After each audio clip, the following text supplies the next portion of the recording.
Selamat malam, saya Oktaviani Pasaribu. Saya akan menjelaskan hasil tugas saya yang berjudul Aspek Ekonomi dan Sosial dalam Studi Kelayakan Bisnis.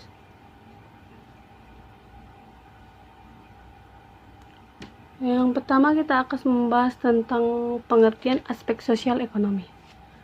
Aspek sosial adalah mengelola dan mengatur sumber daya alam yang belum ada campur tangan dari manusia. Aspek sosial memiliki dua sisi, yaitu sisi negatif dan sisi positif. Dari sisi negatif, yaitu perubahan demografi, budaya, dan kesehatan masyarakat, juga perubahan gaya hidup, adat istiadat, dan struktur sosial lainnya. Dari sisi positif, yaitu adanya alat transportasi, listrik, air, juga tersedianya jembatan bagi masyarakat sekitarnya. Aspek sosial ekonomi merupakan suatu pengaruh yang akan terjadi dengan adanya perusahaan, khususnya di bidang perekonomian masyarakat dan bidang sosial kemasyarakatan. Setiap usaha yang dijalankan akan memberikan dampak positif dan negatif bagi berbagai pihak. Yang kedua, kita akan membahas tentang dampak aspek sosial ekonomi. Dampak positif dari aspek ekonomi dengan adanya suatu proyek atau usaha meliputi yang pertama itu dapat meningkatkan ekonomi rumah tangga melalui terbukanya kesempatan lapangan pekerjaan bagi masyarakat sekaligus mengurangi angka pengangguran. Yang selanjutnya, tersedianya sarana dan prasarana. Umumnya yang akan bisa berguna untuk masyarakat, banyak juga pemerintah berupa jalan raya, listrik, sekolah, masjid, dan lain-lain. Tersedianya beragam produk barang dan jasa di masyarakat sehingga meningkatkan persaingan dalam menciptakan dan memenuhi kebutuhan masyarakat. Dampak positif yang kedua itu menggali, mengatur, menggunakan ekonomi sumber daya alam melalui penggunaan lahan yang efisien dan efektif, peningkatan nilai tambah sumber daya alam, membangkitkan lahan tidur, peningkatan sumber daya alam yang belum terjamah, pemilikan dan pengusahaan sumber daya alam yang teratur.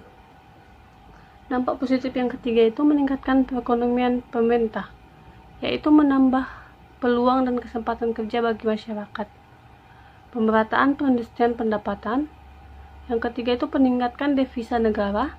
Keempat, memperoleh pendapatan berupa pajak dari sumber-sumber yang dikelola oleh perusahaan. Yang kelima, memberikan nilai tempat proses manufaktur. Keenam, menambah jenis dan jumlah aktivitas ekonomi non formal dan di masyarakat. Yang selanjutnya, menimbulkan efek ganda ekonomi. Yang selanjutnya, meningkatkan produk domestik regional bruto atau PDRP, peningkatan pendapatan asli daerah atau PAD, menambah pusat-pusat pertumbuhan ekonomi di daerah tertentu, menyediakan fasilitas umum yang sangat dibutuhkan masyarakat. Yang terakhir itu menghemat devisa apabila produk dan jasa yang dihasilkan dapat mengurangi pemakaian impor barang dan jasa dari luar negeri. Adapun dampak positif yang keempat, yaitu pengembangan wilayah, meningkatkan pemerataan pembangunan dengan prioritas daerah tertentu. Yang kedua itu membuka isolasi wilayah dan cakrawala pemikiran masyarakat dengan masuknya pembangunan. Contohnya itu di dalam negara kita, yaitu di benua Papua, di Papua. Di saat ini akses sana kan agak jarang. Sekarang sudah dibuka akses ke sana agar ekonomi di setiap pulau bisa merata. Yang ketiga itu meningkatkan persatuan dan kesatuan bangsa. Yang keempat, terbukanya lingkungan pergaulan dengan adanya pembukaan suatu wilayah. Itulah contohnya untuk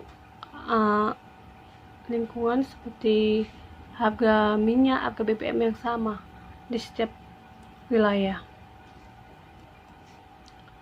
Adapun yang ketiga, kita tentang membahas tentang pendapatan peningkatan nasional. Untuk menghitung pendapatan nasional dapat dilakukan melalui 3 pendekatan. Yang pertama, pendekatan produksi atau production approach, yaitu nilai keseluruhan barang dan jasa yang dihasilkan oleh suatu negara dalam 1 tahun tertentu. Yang kedua itu pendekatan pengeluaran atau expenditure approach, yaitu pendekatan nasional yang dihitung dengan cara menjumlahkan seluruh pengeluaran yang dilakukan oleh berbagai golongan masyarakat dalam perekonomian. Pengeluarannya yang termasuk itu yaitu pengeluaran konsumsi rumah tangga, konsumsi dan investasi pemerintah, ekspor dan impor. Yang ketiga itu pendekatan pendapatan atau income approach, yaitu pendapatan nasional yang dihitung dengan menjumlahkan balas jasa yang diterima oleh faktor produksi, yang termasuk dalam jenis pendapatannya itu gaji dan upah sewa, bunga, pajak tidak langsung dan penyusutan dan laba atau keuntungan. Yang selanjutnya, dampak negatif yang mungkin timbul dari aspek ekonomi. Yang pertama, eksplorasi sumber daya yang berlebihan. Yang kedua, masuknya pekerjaan dari luar yang mengurangi kesempatan atau peluang kerja bagi masyarakat sekitar. Sedangkan dampak sosial dengan adanya suatu proyek atau investasi meliputi yang pertama komponen demografi. Komponen demografi yaitu struktur penduduk, tingkat pendapatan penduduk, pertumbuhan penduduk, dan tenaga kerja.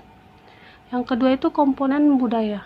Komponen budaya ini meliputi kebudayaan seperti adat istiadat, nilai, dan norma budaya. Yang kedua itu proses sosial. Ketiga, warisan budaya. Keempat, sikap dan persepsi masyarakat terhadap rencana usaha atau kegiatan. Yang kelima itu perubahan kelembagaan masyarakat di bidang ekonomi seperti pendidikan, agama, dan keluarga. Yang keenam yaitu perubahan pelapisan sosial berdasarkan pendidikan, ekonomi, pekerjaan, dan kekuasaan. Selanjutnya itu perubahan kekuasaan dan kewenangan melalui kepemimpinan formal dan informal, mekanisme pengambilan keputusan di kalangan individu yang dominan penggeserannya nilai kepemimpinan. Selanjutnya kemungkinan terjadinya tingkat kriminalitas dan konflik antar warga asli dan pendatang. Yang selanjutnya perubahan adaptasi ekologis. Yang ketiga itu tentang kesehatan masyarakat. Kesehatan masyarakat itu meliputi parameter lingkungan masyarakat yang diperkirakan terkena dampak rencana pembangunan dan berpengaruh terhadap kesehatan. Yang kedua, proses dan potensi terjadinya pencemaran. Yang ketiga, potensi besarnya dampak timbulnya penyakit atau angka kesakitan dan angka kematian. Yang keempat, kondisi lingkungan yang dapat memperburuk proses penyebaran penyakit. Yang kelima itu perubahan sumber daya kesehatan masyarakat. Yang keenam, perubahan kondisi sanitasi lingkungan. Selanjutnya perubahan status gizi masyarakat, dan terakhir itu perubahan kondisi lingkungan yang dapat mempermudah proses penyebaran penyakit. Sekian hasil presentasi saya. Saya ucapkan terima kasih dan selamat malam.